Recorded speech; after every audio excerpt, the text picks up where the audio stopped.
مفت فارموله واخله کله چې درته مال بل سوټ راوړه سوټ خلکو لیدلې دي ته ورته څنګه چې سوټ لیدلې داسې تم لیدلې سمجھنے والے سمجھتے ہیں ولكن تکبیه الاشاره والکمثل کوتک ولا ورد لو میریج یو که د تیښتې میریج یو که د اغوا میریج یو که پاکستان عدالت کې یو میریج د قانون کې دن نه دی هغې ته وایي سوشل میریج څه شي کم میریج مفتی تقی صاحب نے ذکر سوشل میریج کا مطلب یہ ہے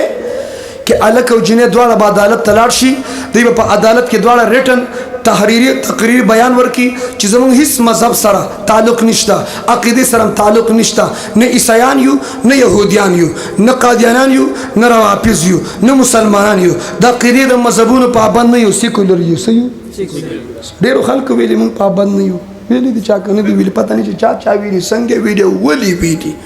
د مذهب نه دغه ته سوشل میریج وي عدالت کې وادو کې دواړه به یو ځای کی دې ته وي سوشل میریج دا سوشل میریج به هغه څوک کوي چې د مذهب پابند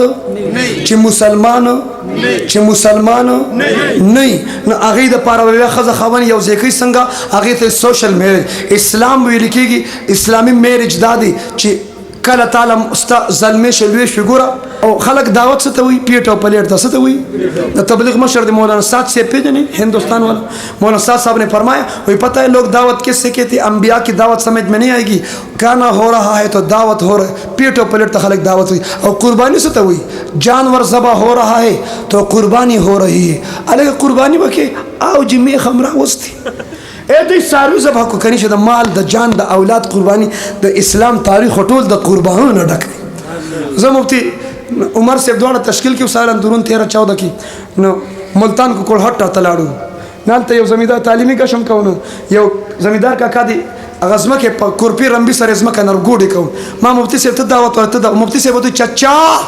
हम मस्जिद से आए हैं और दावत की नीयत से आए हैं और आपको दावत देने आए हैं और आपको लेने आए हैं उसने चाचा पर जवाब की हुई दावत भी कबूल है मस्जिद में भी आएंगे लेकिन ये तो बता दो दावत में क्या पकाया है मुफ्ती से सर रुमाल खड़ती हुआ खुलेते हुए دا مونږ کم دعوت یادو او د کم دعوت ته واړو الکه مونږ دعوت او تبلیغ یادو د پیټ او پلیټ ته واړو بهرحال